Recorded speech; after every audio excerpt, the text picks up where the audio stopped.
Most parks in the United States don't feature all that much theming. Roller coasters will be placed in grass fields or parking lots, and parks aren't really directly themed to anything. This, however, is not the case with a park in Virginia. That park is called Busch Gardens Williamsburg.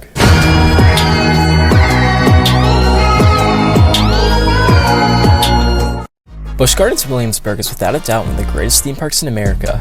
You have some of the best non-Disney theming in the country, along with some of the most underrated roller coasters in the world. Busch Gardens is themed to a classical Europe and features 9 different themed areas across the park. Those themed areas include England, Scotland, Ireland, France, New France, Germany, Oktoberfest, Italy, and last but not least, Fiesta Italia. In this review, we will be deep diving into each of these sections of the park and what rides and attractions you will find in them. When you first enter the park, you will find yourself located in the English-themed section of Busch Gardens. This area of the park is arguably the most beautiful and is supposed to look like an old English town. England is the only section of the park without any rides or coasters. However, it has some of the best food and snacking options in the entire park. Some of these options include England's Sweet Shop, Big Ben's Funnel Cakes, and Dickens Tavern. Despite the lack of attractions in this area of the park, it is still great. It serves its purpose as being a welcoming entrance to Busch Gardens perfectly. Next up, we have Scotland. Scotland doesn't feature all that much theming, but the surrounding scenery more than makes up for it. This area of the park is also where we will find our first major coaster with the Loch Ness Monster. The Loch Ness Monster, or Nessie as I will be calling it, is an aero looping coaster that opened in 1978. This is the oldest coaster in the park, and in my opinion, one of the best. Nessie stands at around 130 feet tall and reaches speeds up to 60 miles per hour. Loch Ness also features the world's first and only remaining interlocking loop on a roller coaster. This element goes over the park's Rhine River and makes a great spectacle. To be honest, I could stand and watch Loch Ness for hours without getting bored. Loch Ness overall is a pretty solid coaster. It features some intense airtime moments in the back row, along with some pretty solid positive G-forces on the loops. The ride is pretty long, but does have some pacing issues. Loch Ness has a dead spot in the middle of the ride while it goes through the helix inside of a cave in the second lift hill. The ride is also known for being a bit rough, however I personally do not think it's that bad. Nessie is perfect for people looking for their first big coaster, as it is not too intense but features the height and inversions of a thrill ride. Loch Ness, in my opinion, is one of the most underrated roller coasters in America and is one of my personal favorites. If you want to learn more about this ride, go check out my in-depth review of this attraction, as it goes a lot farther into the history and ride experience of this coaster. Anyways, Scotland also features a station to the park's train that takes you around the park, and the Highland stables where you can find some horses. Scotland is one of the smaller areas of the park, but it definitely fills an important role. The next area of the park I'll be going over is Ireland. The Irish area of the park is my favorite theme in Busch Gardens. When you enter, you are immediately greeted with a medieval castle that dominates over Ireland. Ireland does not have any roller coasters, however it has my favorite flat ride in the park, Finnegan's Flyer. Finnegan's Flyer is an S&S Scream and Swing ride and was installed in 2019. This ride is basically a swing on steroids. It reaches up to 80 feet tall and speeds up to 40 miles per hour while swinging riders towards the Rhine River, giving the feeling that you're going to slam into the water while coming back down. This ride also gives decent weightlessness and some intense positives in the valleys. Ireland also features some great dining options with places like Grogan's Pub and some animal exhibits with multiple different animals including wolves and birds. Anyways, next up we have France. There are technically 2 different French areas of the park, with New France being listed as a completely different area. However, they are right next to each other and in my opinion, pretty similar, so I'll be going over both of them in this section of the video. France features a few different attractions including Griffon. Griffon is a B&M dive coaster that opened in 2007 and features a 205-foot, 90-degree drop. Griffon is one of the smoothest coasters I've been on and has a pretty intense ride experience. You start off the ride off a pretty steep lift hill before turning towards the ride's main drop. Before you drop though, you are held facing downwards for a few seconds, causing lots of suspense. Following the drop, you fly into an Immelman inversion and receive some intense positive G-forces. I find myself graying out on this almost every time and is one of the highlights of the ride. You then go into the ride's mid-course brake run before going down another steep drop, giving solid floater airtime. You then once again go through an Immelman before popping into a splashdown. This splashdown will not get riders wet, however it will splash the pathway it lays next to. To finish off, Griffon takes a 270-degree turn into the brake run. Griffon is a short but action-packed coaster and gives a great mix of airtime, inversions, and intensity. Griffon is the main attraction in France, however there is also a station to the park Skyride located in the area. Now for New France. New France is actually themed to a French colony in Canada, making it the only non-European part of Busch Gardens. Inside New France, the main attraction is Invader. Invader is a small GCI family coaster that opened back in 2017. Invader is the park's only wooden roller coaster and fills a massive gap in the park's lineup. Invader starts off with a lateral filled pre-drop before going down a 70-foot drop. The rest of the ride consists of small airtime pops and a few moments of laterals. If I'm being honest, this is probably my least favorite coaster in the park. I personally find it boring, however it makes a great coaster for those who aren't ready for some of the bigger thrills yet. Inside of New France, you will also find the Catapult, which is your basic scrambler ride found at many other parks. New France also has some pretty decent restaurants with the Trapper Smokehouse and one of the 3 train stations found across the park. Anyways, on to the next area, we have Germany. Just like France, there are 2 German sections of the park with Oktoberfest being directly next to it. I will be combining these 2 into the same section as the video, as they feel pretty similar. The main attraction in Germany is the park's B&M inverted coaster, Alpengeist. Alpengeist opened in 1997 and is the tallest and fastest inverted coaster in the world, standing at 195 feet tall. Alpengeist is themed towards a runaway ski lift in the Alps and has some of the best on-ride theming in the park, with the ride going through snow trenches and past buildings. Alpengeist starts off with a massive twisted drop before rocketing into an Immelman. You then speed into the ride's vertical loop, giving some grey-out causing G-forces. After the loop, you then whip into the Cobra Roll. This Cobra Roll gives some insane whip, however it does yank you a bit, causing some headbanging while entering and exiting the element. After the Cobra Roll, you take a few turns before coasting through the mid-course brake run. You then enter a floaty 0G roll and a corkscrew before taking a few helices into the brake run. Overall, Alpengeist is one of the most intense coasters I've been on. This coaster probably has one of the best first halves on any coaster. Germany also has the park's carousel and a classic log flume called Le Scoot. Le Scoot has been down both times I visited the park, however from what I've heard, it's one of the better log flumes in the country. Now on to Oktoberfest, you will find the new 2023 Intamin straddle roller coaster called Dark Coaster. This ride is an indoor family thrill launch coaster that replaced the park's old dark ride, Curse of the Dark Castle. Although I am yet to ride Dark Coaster, I would assume it's a pretty basic but fun family thrill coaster. Oktoberfest is also home to one of the park's most popular roller coasters, Verbolten. Verbolten is without a doubt one of the most heavily themed rides in the park. The station and queue line features many different posters and other artifacts referencing the German Autobahn. Once you're on the ride, you traverse a small pre-lift section before launching into the indoor section of the ride. I'm not going to go too in-depth in this section.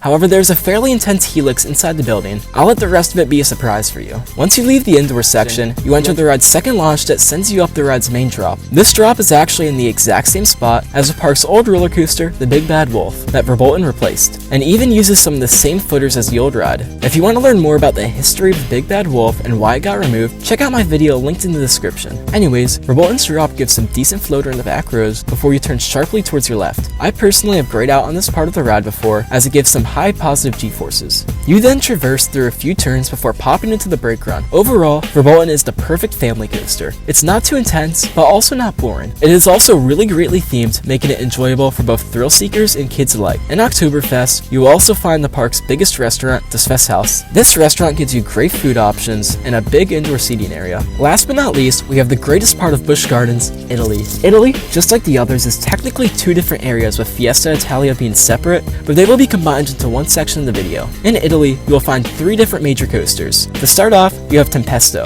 Tempesto is a premier ride Skyrocket 2 that you can find at multiple other parks across the world. This coaster features a swing launch that sends you 150 feet into the air. Once you're at the top, you will slowly go through a heartline roll, giving some insane hang time. After the roll, you then traverse a twisted drop, giving some insane ejector airtime in the back rows before going up into a non-inverting loop. After the non-inverting loop, you go back down into the station. Tempesto, in my opinion, is a pretty good ride for its small size. Despite being short in length, it fits a lot into what it has. The biggest flaw with this coaster is definitely its trains. The trains are very cramped and uncomfortable, making it unenjoyable for some people. It also features the most pointless restraints on any coaster with the comfort collars.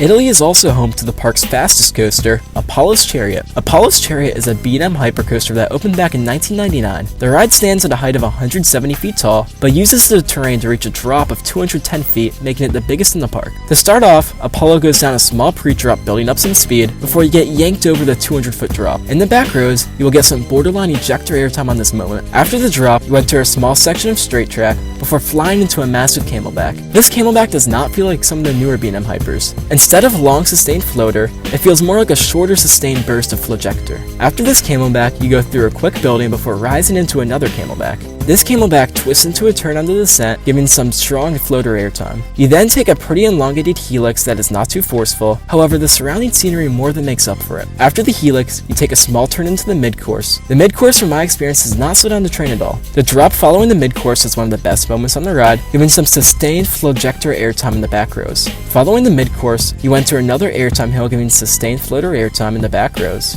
You then enter another piece of straight track over the water before going into the ride's wave turn. When Apollo is running fast, it will whip through this element, giving decent airtime on the left side of the train. However, on slower days or when it's trimmed by the mid-course, this will do absolutely nothing. After the wave turn, you take a small dip up, giving a pop of floater, before getting whipped over what I call the surprise hill. This hill size will catch new riders off guard and give some strong floater in all rows. This is where the ride's on-ride photo is and leads you into the brake run. Overall, Apollo has a pretty solid layout. It's very long, full of airtime, and my favorite out of the 2 B&M Hypers I've ridden. Another thing I should mention is Apollo's insane night rides. At nighttime, the area of a park Apollo goes through is pitch black, making you near blind for the entire ride. In Italy is also where you can find Pantheon. Pantheon is an intimate multi-launch coaster that opened last year in 2022. This ride reaches a height of 170 feet tall and speeds up to 72 miles per hour. If I'm being honest, I only got one ride on this coaster back in 2022, so I don't remember too much of the ride experience. However, I'll try my best to go over it in detail.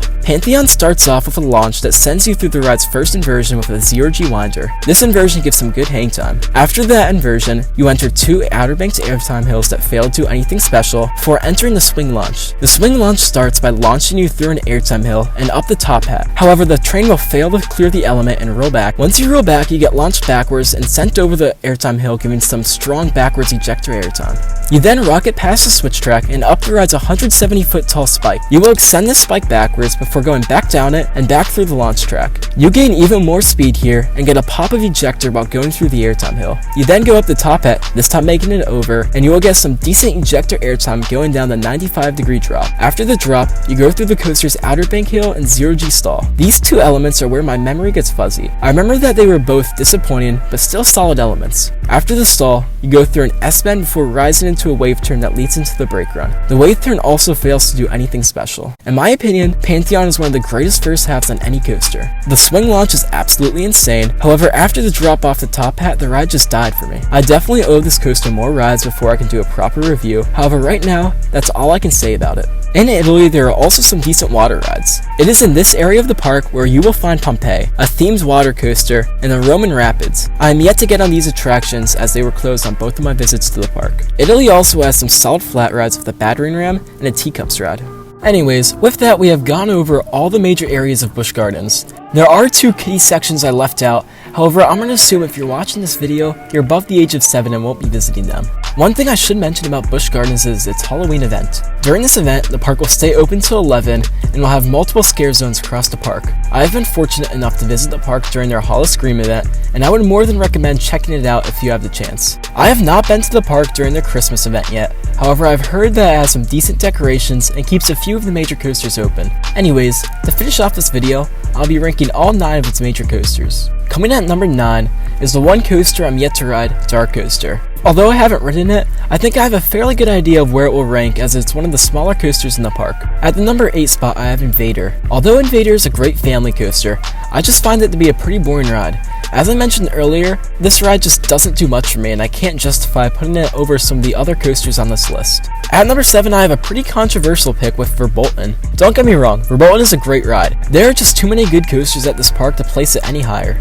This coaster will probably make a lot of people's top 3 in the park, however I just don't seem to enjoy it as much as other people do. At the number 6 spot, we have Tempesto. Tempesto is a short but sweet ride. Although its length is definitely not the best, it fits in a lot with what it has, with airtime, hang time, and positive G-forces all being included in this small ride. If Tempesto was over 30 seconds, it would probably be a lot higher on this list, however I can't put it any higher with that ride duration. Anyway, starting off the park's top 5 is Griffin. Griffin is a great B&M dive coaster and was one of the smoothest and most enjoyable coasters I've been on. With 2 great drops and 2 great inversion, this ride gets a lot done despite being on the shorter side. Just like Tempesto though, it's just too short to put any higher on this list. On to number 4 is where Alpengeist will land. Alpengeist is probably the most intense coaster in the park. The pacing on the first half is relentless, however it just dies in the second half of the ride. Alpengeist, however, is still a great ride nonetheless, landing all the way up at number 4. Now into the top 3 of Busch Gardens. This is definitely a pick that will make people mad, but at number 3 I have the Loch Ness Monster. Nessie might just be the most underrated coaster I've been on. The coaster has great airtime, solid positives,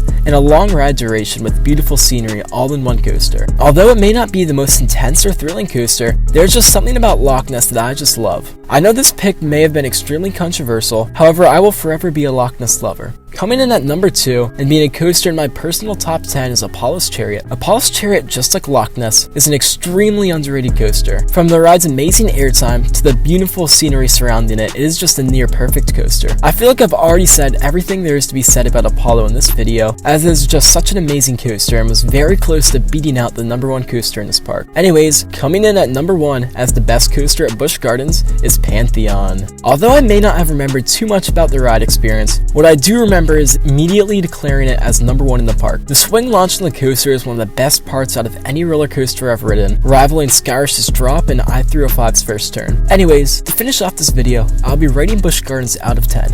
With an amazing coaster lineup, great dining options, and world-class theming, I have to give Busch Gardens a 10 out of 10. If you are ever in the Williamsburg area, or Virginia as a whole, you have to check this part out. It is without a doubt the greatest park in Virginia, and maybe one of the best in the entire country. Anyways, that is it for today's video. If you enjoyed, maybe consider dropping a like and subscribing. It would help my channel a lot against the algorithm. Also, I apologize for taking a 6-month hiatus, but I'm back now. Expect some major videos coming soon.